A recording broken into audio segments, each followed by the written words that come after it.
Obrigado, João. Boa noite. A minha voz continua a mesma, não é? Mas os meus cabelos estão caindo cada vez mais. O meu sonho é ficar como João Batista, totalmente careca, não é?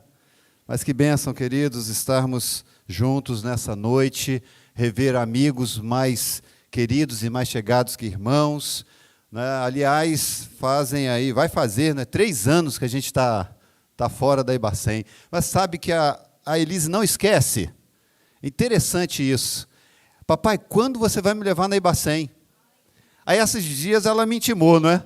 A tia Francisca me convidou para ir na Ibacem. Eu falei, agora tem que levar, não é? Agora tem que levar. Mas aprove o nosso Deus que hoje, ao convite do pastor Ezequias, estivéssemos aqui nesta noite para falar um pouco da palavra do nosso Deus e o tema sobre família. Deus abençoe a minha família. Está eu e Dani aqui, Elise, como eu disse, e Ana Clara está num outro compromisso. A criança vai crescendo e ela vai tendo compromissos, né? Então, ela está num desses compromissos. A Ana já está com 11 anos, né, Dani? 11 anos. A gente vai ficando velho, né? E vai esquecendo a idade da filha. Mas abra sua Bíblia, por favor, no Salmo 127. O Salmo 127 é o que eu quero compartilhar com a igreja nesta noite, nesta oportunidade. Salmo 127, são apenas 5 versos, mas muito importantes, não é, de serem observados. Você crê que a sua família, a nossa família, pode ser abençoada quando ela observa e obedece a palavra de Deus? Amém? Eu não vejo outro caminho, eu não vejo outra forma de termos a nossa família abençoada. A forma é essa, é obedecer a palavra de Deus. Obedecer a santa palavra do nosso Deus. Então, Salmo 127, eu creio que você já encontrou aí. Então, acompanhe comigo na leitura, por favor. Se o Senhor não edificar a casa, em vão trabalham os que a edificam. Se o Senhor não proteger a cidade, em vão vigia a sentinela. Inútil vos será levantar de madrugada, repousar tarde, comer o pão de dores, pois ele o supre os seus amados enquanto dormem. Os filhos são herança do Senhor, e o fruto do ventre é a sua recompensa. Como flechas na mão de um guerreiro, assim são os filhos da mocidade. Bem-aventurado o homem que com eles enche sua aljava. Quando enfrentarem os inimigos numa disputa, não serão envergonhados. A grande ideia dessa porção, eu quero trazer para você, é de que Deus é o alicerce que sustenta e protege a família. Deus é o alicerce que sustenta e protege a família. Eu vejo o Salmo 127, como também o Salmo 128, como uma sequência. Eu vejo, e até mesmo direcionado por aquilo que o Hernandes também acredita, e ao olhar para esse texto, nós vamos perceber a constituição da família, nós vamos ver os filhos sendo gerados dentro dessa família. O Salmo 128 vai nos informar que aqueles que têm a família, com Deus como aquele que edifica o lar, são bem-aventurados. O Salmo 128 fala sobre isso. E aí, no Salmo 128, completa sobre esse filho que cresce. E nós podemos ver os filhos dos filhos e a influência desses filhos dos filhos na sociedade, no povo, entre o povo.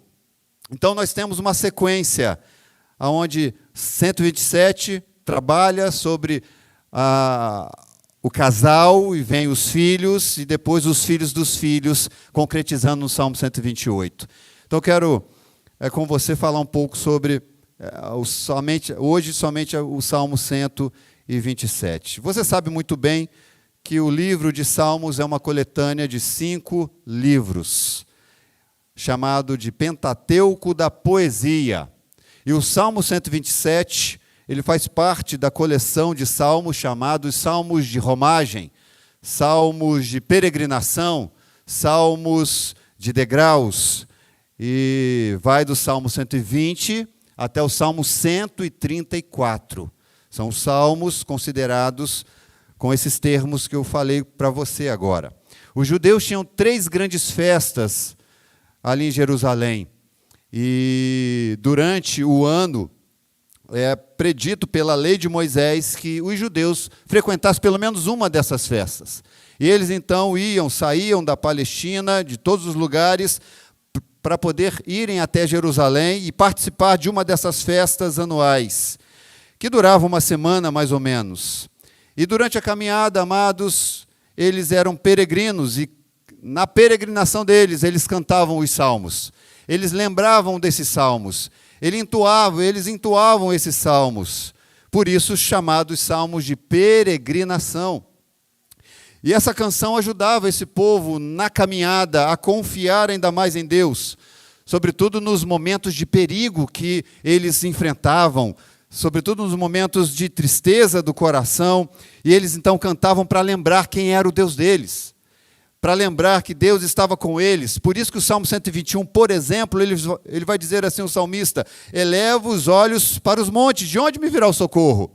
Na caminhada entre vales e montanhas, eles são lembrados de olhar para os montes, que o Senhor é aquele que socorre eles. O Salmo 124, por exemplo, vai dizer: se não fosse o Senhor que estivesse ao nosso lado, Israel que o diga. Olha a lembrança de um Deus presente, de um Deus conosco o tempo todo. O Salmo 128, os que confiam no Senhor são como o monte Sião, que não se abala, firme, permanece para sempre. Esse e todos os outros salmos, como eu disse, do 120 ao 134, trazia consolo, trazia segurança, enquanto esse povo caminhava. O Salmo 127 foi escrito, tudo indica, e todos concordam com isso, e levam nessa direção, foi escrito por Salomão, e provavelmente no período que ele estava construindo o templo, porque a mentalidade de construtor está muito forte aqui nesse salmo. Esse salmo também foi bastante usado no período pós-exílio, para enfatizar justamente que tanto as famílias quanto a reconstrução de Jerusalém só seriam bem-sucedidas. Preste atenção nisso. Só seriam bem-sucedidas se Deus estivesse operando nas famílias, sendo a base daquela sociedade. Por isso que a máxima desse texto é que todo esforço humano é inútil sem Deus. Você pode fazer o que você quiser, se você não colocar Deus no centro, a sua família está em perigo. O seu relacionamento conjugal está em perigo. Os seus filhos estão em perigo. Se Deus não for o centro, a base, o sustentador da sua casa. Tome nota disso. Por isso que o primeiro ponto eu quero tratar com você é esse: um casamento feliz é fruto da dependência de Deus. Nós precisamos entender que somos totalmente dependentes de Deus, porque quando nós achamos que podemos fazer alguma coisa, nós caímos do cavalo. O verso 1 e 2 traz a ideia da construção de uma casa e a segurança dessa casa dentro de uma cidade. Pensemos então aqui, como eu falei para vocês na introdução, pensemos num casal recém-casado começando a construção do seu lar. E a ideia aqui, que o salmista fala de edificação de uma casa, não está restrito apenas a paredes e teto ou telhado. Aqui, mais do que tudo, envolve um lar, envolve uma família. Porque, amados e amadas que me escutam nessa noite, casa bonita não sustenta uma família. Sustenta? Não sustenta. Não tem como. Esse casal aqui ainda não tem filhos, estão começando a vida a dois, e Salomão vai nos apontar como essa família pode ser feliz na dependência de Deus. Tome nota. Deus precisa ser o edificador da nossa casa. Olha o verso 1. Se o Senhor não edificar a casa, em vão trabalham os que a edificam. Se o Senhor não for o edificador, a construção desse relacionamento não pode ser estabelecida pelos sentimentos apenas. Não são os nossos sentimentos que sustentam o nosso casamento, porque os nossos sentimentos são inconstantes. O que vai sustentar essa família, esse relacionamento no meio das tempestades da vida, é saber que Deus estabeleceu o nosso relacionamento, o nosso casamento, a nossa família. Foi Ele que edificou a nossa casa e o nosso lar. Isso faz toda a diferença quando as tempestades da vida encontram a nossa casa. Bate na nossa porta e às vezes nem bate. Entra de uma forma que a gente nem quer que ela entre. Vem crises. Nós vivemos crises, sim. O que sustenta a nossa casa é saber que Deus é que edifica esse lar. Nós precisamos entender isso. Por isso que ele está dizendo, se o Senhor não edificar a casa, todo esforço humano vai ser inútil. Em vão trabalhos que edificam. Nós precisamos ter essa consciência da presença de Deus em nossa casa. No estabelecimento da edificação do nosso lar. Se nós tivermos essa consciência na nossa família, na nossa casa, no nosso relacionamento conjugal, de que Deus é o edificador, eu vou entender e compreender que eu não posso destruir aquilo que Deus edificou e construiu. Eu não posso intervir naquilo que Deus, que é plano, propósito, desde a criação da humanidade. Por isso que Mateus 19,6 faz menção de Gênesis, quando diz, de modo que já não são mais dois, porém uma só carne. Portanto, o que Deus ajuntou, não separe o homem. Por isso que todo lar, quando ele é desfeito por conta da dureza do coração do homem e da mulher. Do homem e da mulher. É Deus que edifica a nossa casa, é Deus que estabelece a edificação do nosso lar. Nós precisamos entender isso. Deus também é aquele que sustenta a nossa casa. Porque o verso 1 fala sobre isso. Em vão trabalhos que edificam, se o Senhor não proteger a cidade, vão vigiar a sentinela. Inútil vos será levantar de madrugada, repousar à tarde, comer o pão de dores, pois ele o supre aos seus amados enquanto dormem. Deus é o sustentador da nossa casa. Eu me lembro muito bem, alguns aqui conhecem a nossa história e sabem também, que quando eu e Dani nos casamos, nós fomos morar numa casa emprestada, né? Um amigo emprestou uma casa para a gente morar, logo quando a gente começou a nossa caminhada juntos como casal. E ali, amados, a gente trabalhava, eu trabalhava na Unimed, a Dani trabalhava como professora, ganhava pouco, não é? O professor ganha pouco, né? E a gente tinha que, para fazer compra, a gente tinha que correr os mercados para ver o que era mais barato, né? Senão não vencia o mês. Assim que a gente fazia, não é? A gente vivia apertos, tinha que contar, não é, tudo direitinho, tinha que ser muito bem certinho, senão não vencia o mês. Mas, amados, a gente vivia feliz, sabia? Por que a gente vivia feliz? A gente vivia feliz porque Deus é aquele que sustentava a nossa casa. A gente glorificava a Deus, sabe, no meio daquele aperto todo, mas a gente glorificava também quando Deus nos surpreendia, né, com um dinheirinho a mais que vinha. Né? A gente se alegrava, porque entendia que a nossa vida, o nosso casamento, foi estabelecido pelo próprio Senhor. Ele sustentou, tem sustentado a nossa casa o tempo inteiro.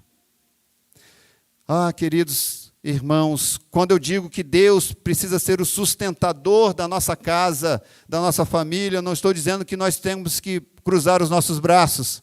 e esperar que o arroz caia do céu, que o feijão caia do céu, que a carne caia do céu. Não, muito pelo contrário. Não significa cruzar os braços e esperar as coisas acontecerem. Deus não abençoa o preguiçoso, amém? Ou você lê o contrário na palavra de Deus? Deus não abençoa. Mas também nós não podemos entender de que significa trabalhar de forma excessiva, deixando de ter tempo para a família, principalmente ter tempo para se relacionar com Deus. Há muitos nessa vida, há muitos na igreja evangélica que acha que precisa gastar todo o seu tempo no trabalho, deixando de dedicar tempo à sua família, deixando de dedicar tempo no relacionamento com Deus. Por isso que o texto diz: inútil vos será levantar de madrugada. Não adianta você querer fazer mais do que Deus quer te abençoar. Não adianta você querer, ganhar o mundo inteiro se Deus não quer te dar o mundo inteiro. Deus não nos chama para ganhar o mundo, Deus não nos chama para isso. Deus nos chama para cuidarmos da nossa família, Deus nos chama para ter um relacionamento de adoração com Ele, porque as demais coisas, o que vai acontecer?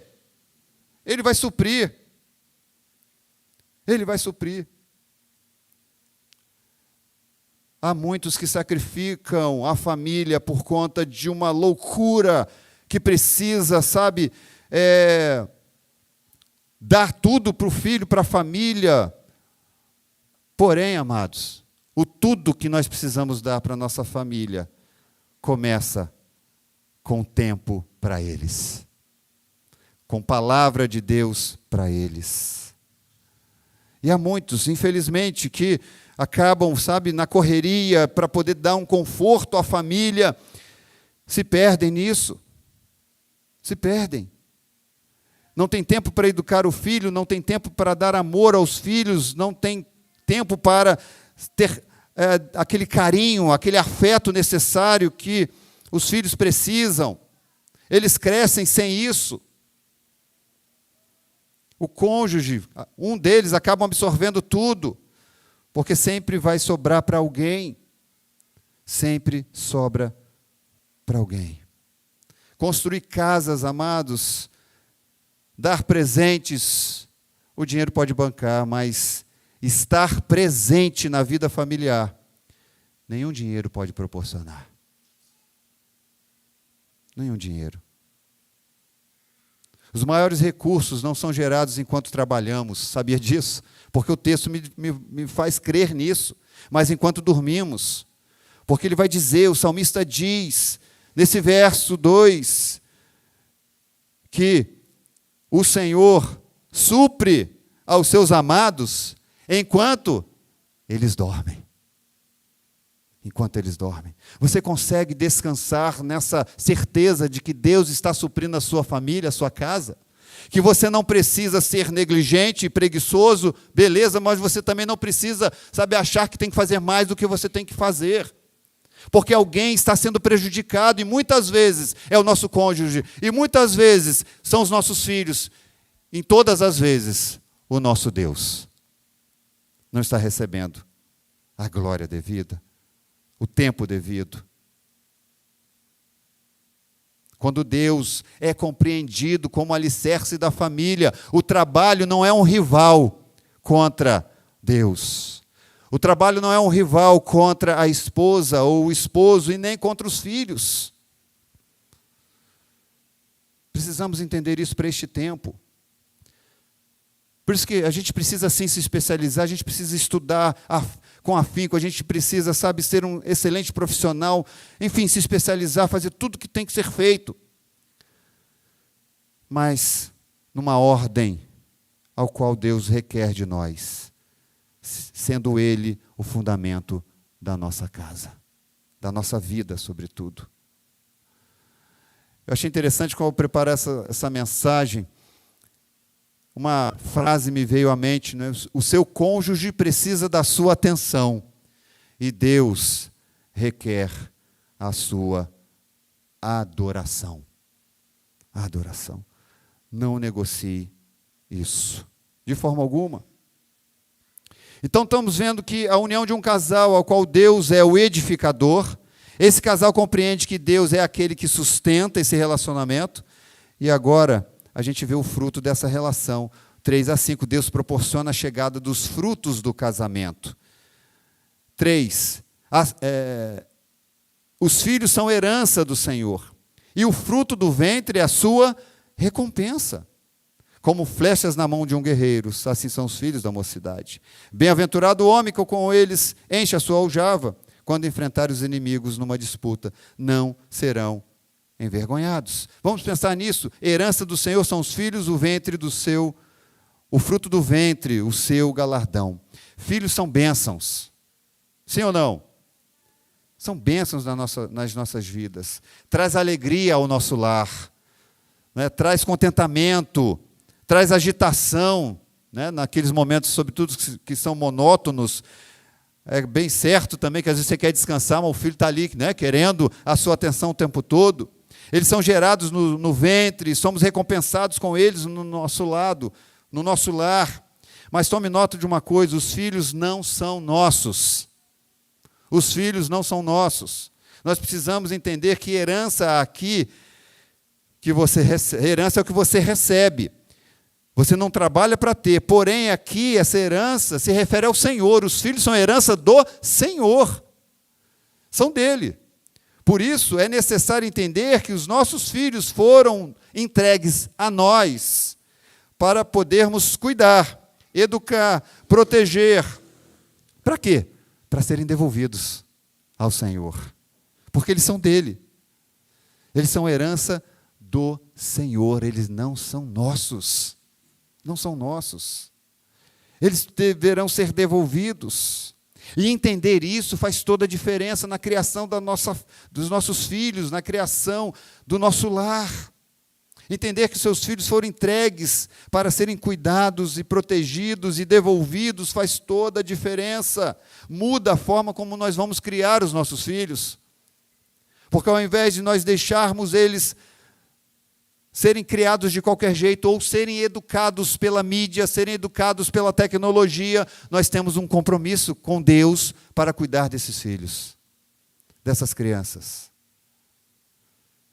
Isso precisa nos preocupar, meus amados, queridos irmãos, como temos cuidado dos nossos filhos. E quando eu digo isso, eu não estou dizendo para a gente transferir para a igreja, porque a igreja não é para educar o seu filho, e nem o meu, ou melhor, as minhas. Quem educa filho, quem prega o evangelho são os pais. Nós temos essa responsabilidade. E nós temos essa responsabilidade de ensinar os nossos filhos a amarem ao Senhor. Nós temos essa responsabilidade de ensinarmos o caminho da obediência a Deus, formando neles um caráter cristão.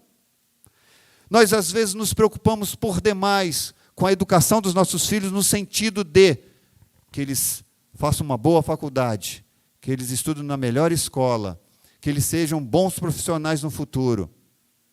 Isso é muito pertinente, mas acaba sendo a maior preocupação nossa. Mas não deveria ser. A nossa maior preocupação, quando devolvermos os nossos filhos ao Senhor, está aqui: Deus, eles são tementes a Ti. Eles foram criados para Te adorar. Eles vivem para o Senhor.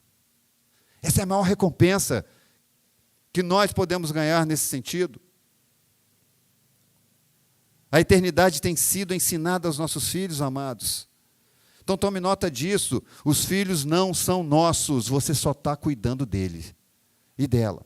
Os filhos também, se não são nossos, não ficarão para sempre conosco, porque o verso 4 vai dizer isso: como flechas na mão de um guerreiro, assim são os filhos da mocidade. Percebam que aqui nós estamos vendo um filho na mocidade, ou seja, já passou da fase de bebê, já passou da fase de criancinha, já foram cuidados o necessário. Agora eles estão sendo comparados a uma flecha, e a flecha não está na aljava, a flecha está na mão.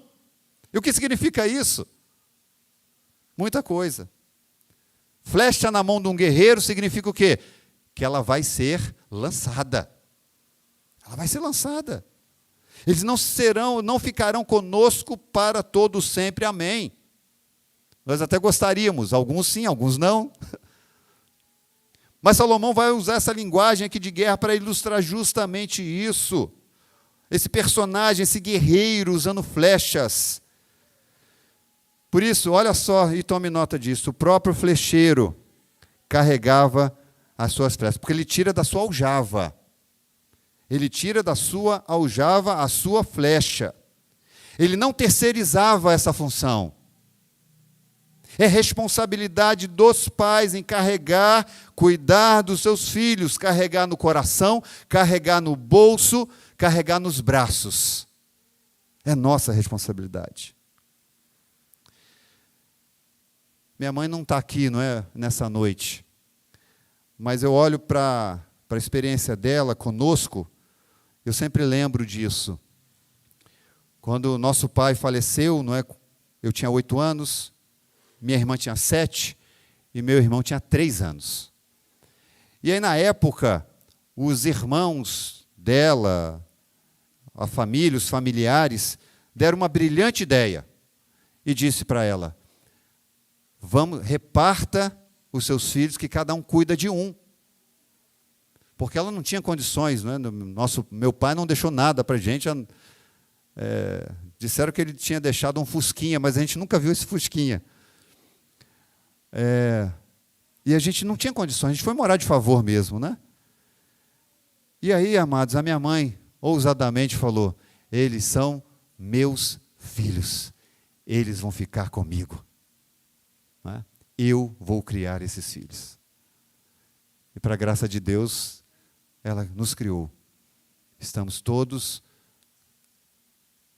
adultos já, casados, com família, e na presença do nosso Deus. Mas ela disse: não, são meus. É a flecha na aljava do guerreiro. É o entendimento de que eu não tenho que terceirizar o cuidado do meu filho.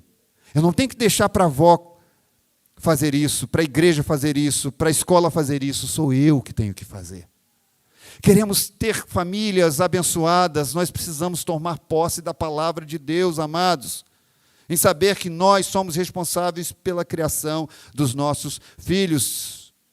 Eles não vão ficar conosco a vida toda, eles precisam ser lançados. E como é que nós vamos lançar esses filhos?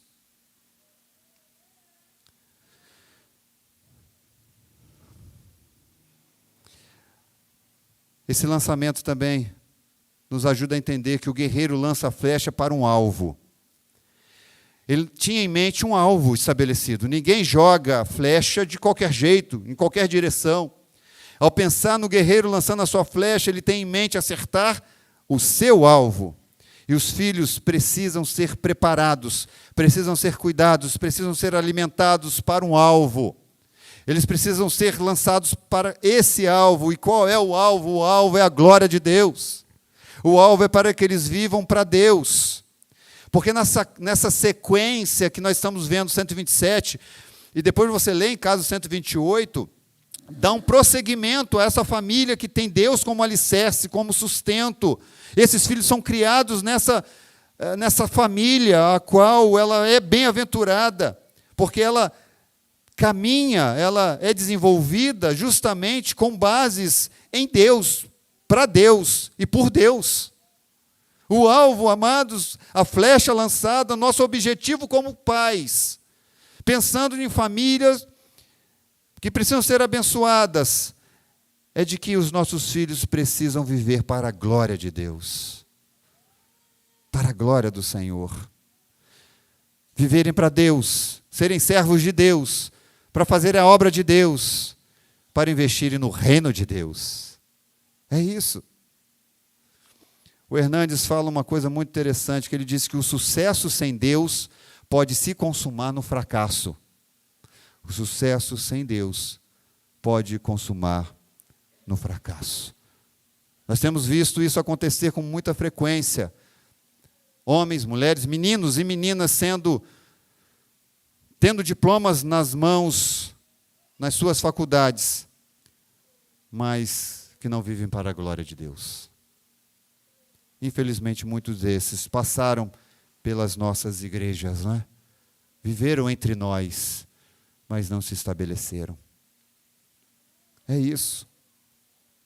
Os filhos estão comprometidos com a família, porque o salmista aqui vai nos informar isso, verso 5, que esse filho que é criado num lar que Deus é o edificador, Deus é o sustentador, esses filhos, eles são preparados para serem lançados, são heranças do Senhor, a compreensão de que eu não posso ficar brigando com a nora, eu não posso ficar brigando com sogra ou sogro, enfim, eu não posso, porque agora eu tenho uma família e eu preciso cuidar dela, porque eu preciso lançá-las novamente, e esse lançar precisa ser para Deus, para a glória de Deus. E aí ele fala que bem-aventurado o homem que com eles enche a sua aljava.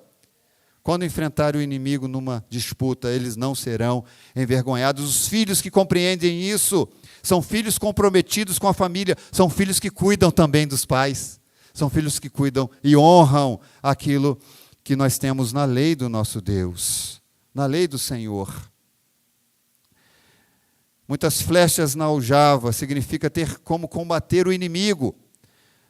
Imagina um guerreiro indo para a guerra, e ali ele olha para a sua aljava, aquele local que armazenava as flechas, e ele não vê nenhuma flecha ali. Isso significava que ele estava em perigo, ele não poderia guerrear à altura com os seus inimigos. Salomão então está nos dizendo que aqueles que têm filhos comprometidos, filhos que são criados para Deus, para a glória de Deus, é o mesmo que ter esses filhos comprometidos, que quando você tiver que enfrentar os inimigos, numa disputa, você não vai ser envergonhado, porque o seu filho vai te ajudar nessa batalha. Sobretudo quando você já estiver idoso, idosa, o filho cuida dos pais. Os filhos honram os pais. É isso que a gente precisa compreender. Talvez o nosso maior inimigo hoje não é como naquele tempo bíblico, de guerra com homens diretamente. Talvez os nossos inimigos hoje são outros. São os inimigos da libertinagem, os inimigos da disseminação da pornografia, os inimigos da violência, os inimigos que estão a todo tempo atraindo e buscando atrair os nossos filhos, a nossa casa. São influências que nós temos vistos nesse tempo e vai piorar. E tem piorado. Nós não precisamos, amados, sair de casa para que os nossos filhos sejam influenciados pelo mundo. O mundo está dentro da nossa casa, por meio da tecnologia. Então nós estamos vendo essa percepção de que nós precisamos ter esses filhos, a nossa aljava com esses filhos, para que eles sejam os agentes de Deus para combater os inimigos da nossa atualidade, dos inimigos que têm se levantado contra a família nos dias de hoje. Só que por vezes a gente olha para o mundo e a gente fala, eu não quero ter filho. Não é assim? Eu escuto isso de vez em quando. Como é que eu posso colocar um filho no mundo? E a pergunta que eu quero dizer, eu quero falar para você, eu quero lhe informar nessa noite. Como é que Deus vai alcançar o mundo se os seus filhos não estiverem nele? Se os meus filhos não estiverem nele? Nós não temos que esperar que o mundo melhore para termos nossos filhos, nós precisamos preparar os nossos filhos para um mundo pior. Os nossos filhos precisam ser influência nessa sociedade. Porque nós precisamos entender, quando falamos em família, num aspecto maior, no aspecto da redenção. O parâmetro para termos filhos não pode ser pelo contexto que o mundo se encontra, mas Deus redimindo o mundo, por meio das famílias, por meio dos nossos filhos. São eles que serão influência nessa sociedade caída e corrompida. A gente pode até, ver as nossas condições financeiras para termos nossos filhos, ok. A gente pode até, e alguns infelizmente não conseguem ter filhos naturais, mas aqui também não tem apenas a ver com isso, podem ser filhos adotivos. Mas a grande questão é que eu não posso condicionar ter filhos ou não por conta do mundo. Há uma promessa feita a Abraão que continua em vigor até os dias de hoje. Gênesis 12, 3. Abençoarei os que te abençoarem, amaldiçoarei os que te amaldiçoarem. Em ti serão benditas todas as famílias da terra. Jesus diz: deixai vir os pequeninos, pois deles é o reino de Deus. Por isso, meu amado, a família menor é a representação da família maior, de todos aqueles que nasceram de novo, que pertencem à família de Deus. Filhos comprometidos com a família honram os seus pais. Tem muitos filhos abandonando seus pais, deixando seus pais à mercê. Aí o Salomão vai dizer, vou caminhar já para o fim, Salomão vai nos informar de que esses filhos, eles serão aqueles que vão enfrentar os inimigos à porta. Aqui acontecia muito essas decisões na porta da cidade. Na porta da cidade acontecia muita coisa, os julgamentos eram feitos lá. E aí, algumas versões falam enfrentar o inimigo à porta, né? A minha versão não. Mas a causa dos pais eram assumidas pelo filho, quando o pai já não tinha condições de tratar.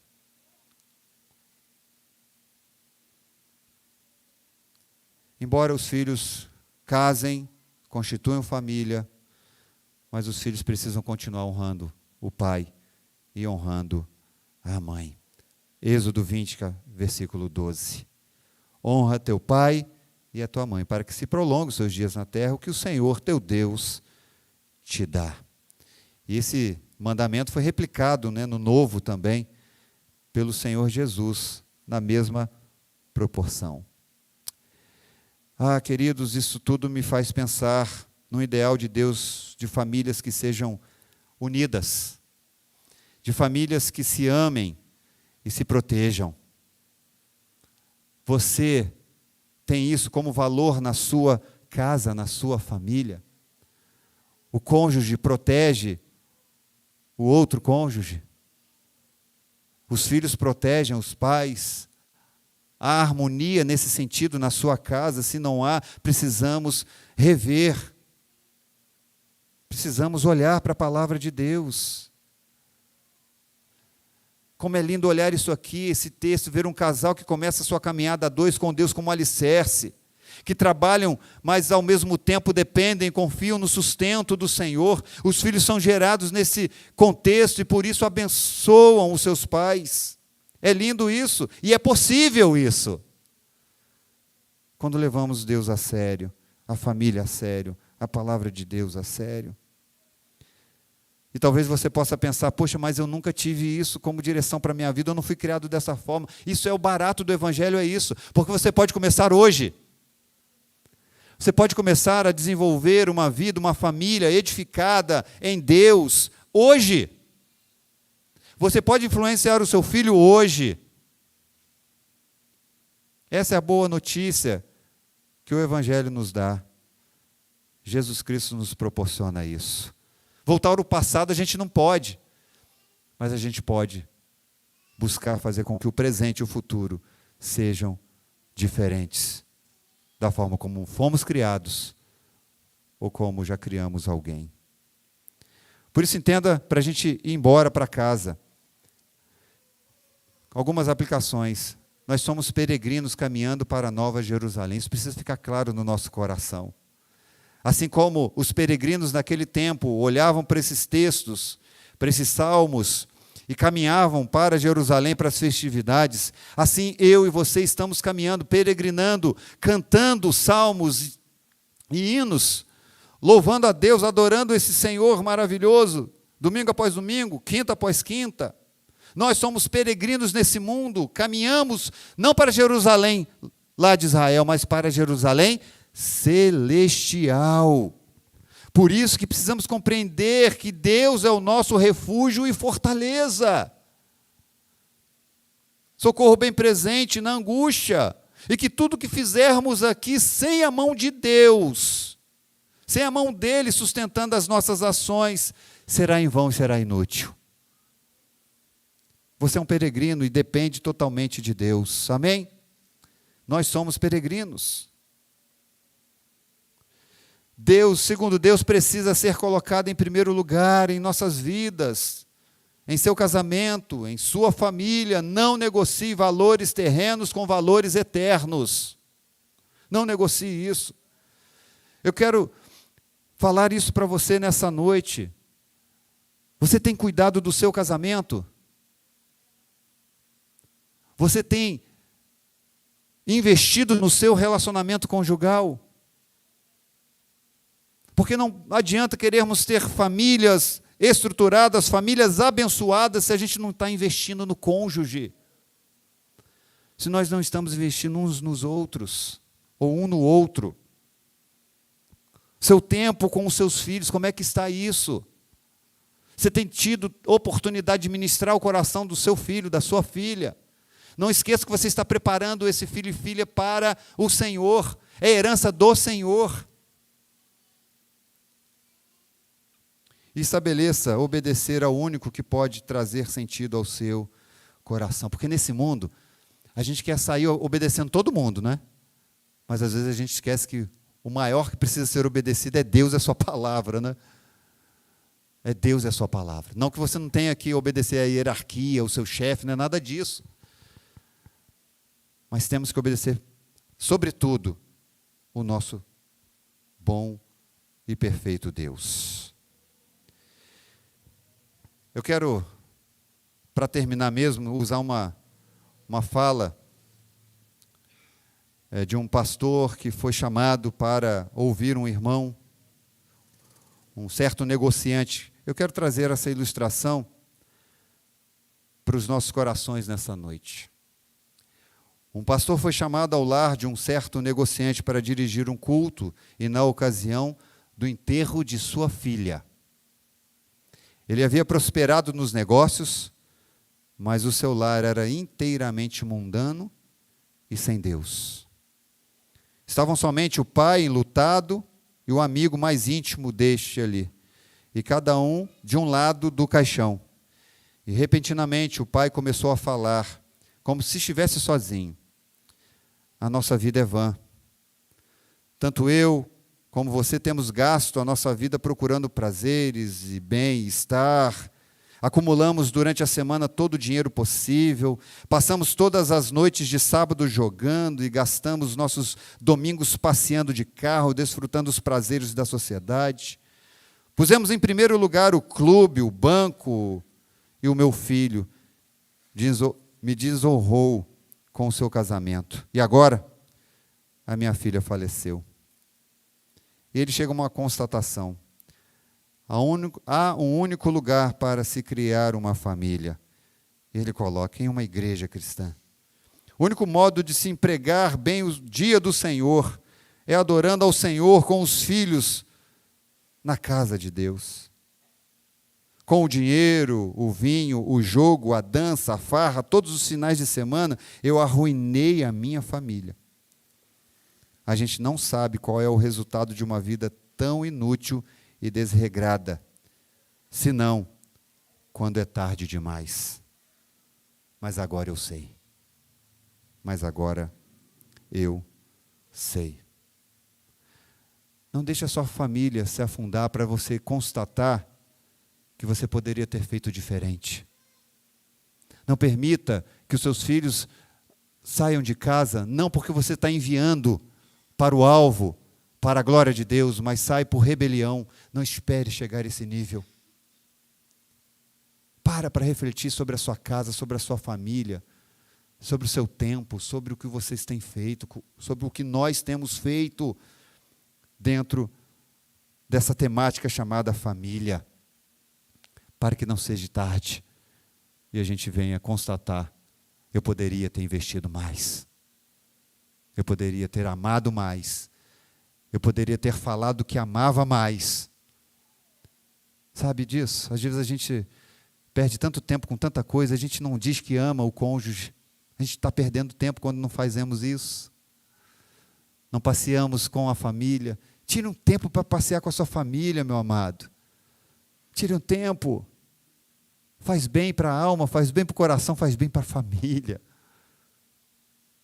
Qual foi o último dia que você esteve a sós com seu cônjuge, sem os filhos? Qual foi o último dia, né? Não perca as oportunidades que Deus tem nos dado para pensarmos sobre a nossa casa, sobre a nossa família. Que Deus possa nos abençoar. Que Deus possa ser o edificador da nossa casa. Amém? Vamos ficar em pé para a gente orar, agradecer ao Senhor. Tem cantina depois, né? Não vai embora. Cadê o João? Me abandonou o João? Aí eu termino, João? Então tá bom. Então não vai embora sem aquele... O João já falou sobre um hambúrguer aqui que eu não vou sair daqui sem comer, não tem como, né? Aceita Pix, João? Aceita Pix. Então tá. Mas vamos orar, vamos colocar diante do Senhor a nossa família. Vamos colocar diante do Senhor a nossa casa. Vamos colocar diante do Senhor os nossos filhos. Então feche seus olhos, abaixe sua cabeça.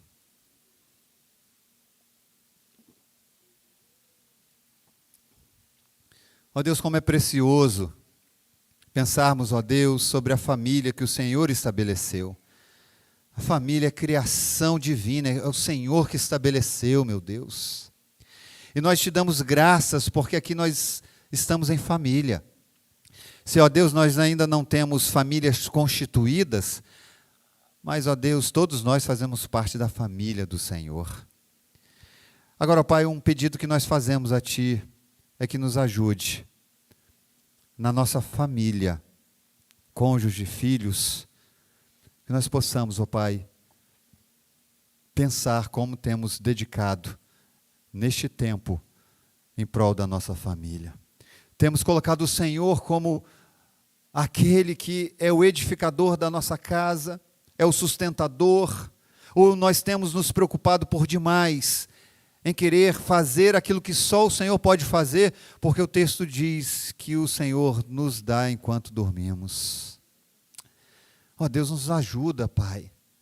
Ajuste a nossa casa, por favor. Se há famílias desajustadas aqui, ó Deus, que me escutou nessa noite, que ouviu a Tua palavra, por favor, que o Teu Espírito Santo nos quebrante e nos faça refletir se a nossa família está sendo uma família pautada na Tua palavra.